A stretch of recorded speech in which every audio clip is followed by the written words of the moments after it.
Praise the Lord. நான் pastor பேசுகிறேன்.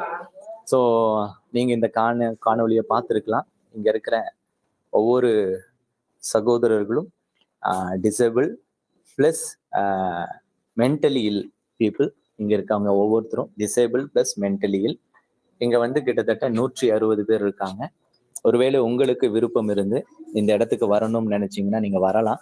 நம்ம ஊழியத்தின் மூலமாக இவர்களுக்கு ஏதாவது ஒன்று செய்யணும்னு நினச்சிங்கன்னா நீங்கள் செய்யுங்க. இந்த சிறியவர்ல ஒருவருக்கு நம்ம உதவி செய்யறது அது நம்முடைய குடும்பத்துக்கு, நம்முடைய சந்ததிக்கு ஆசீர்வாதம். இன்னைக்கு நீங்களும் உங்களுடைய பர்த்டே, உங்களுடைய அந்த திருமண நாட்கள், அது இப்படிப்பட்ட ஒரு சிறப்பான நாட்களை இவங்களோட செலவழிங்க. உங்களுக்கு டொனேஷன் கொடுக்க விரும்புனீங்கன்னா நீங்க இவர்களுக்கு நேரடியா நீங்க டொனேஷன் கொடுக்கலாம். பாஸ்டர் வெளிநாட்டுல இருக்க, வெளியூர்ல இருக்க, நீங்க உங்க மூலமா கொடுங்கன்னு சொன்னாலும் எங்களை காண்டாக்ட் பண்ணுங்க. நிச்சயமா அந்த ஆசீர்வாதம் உங்களுக்கு இந்த கிறிஸ்துமஸ் நாட்களில் இருக்கும். தேவன் உங்களை ஆசீர்வதிப்பார். Thank you so much for joining. God bless you. God bless you.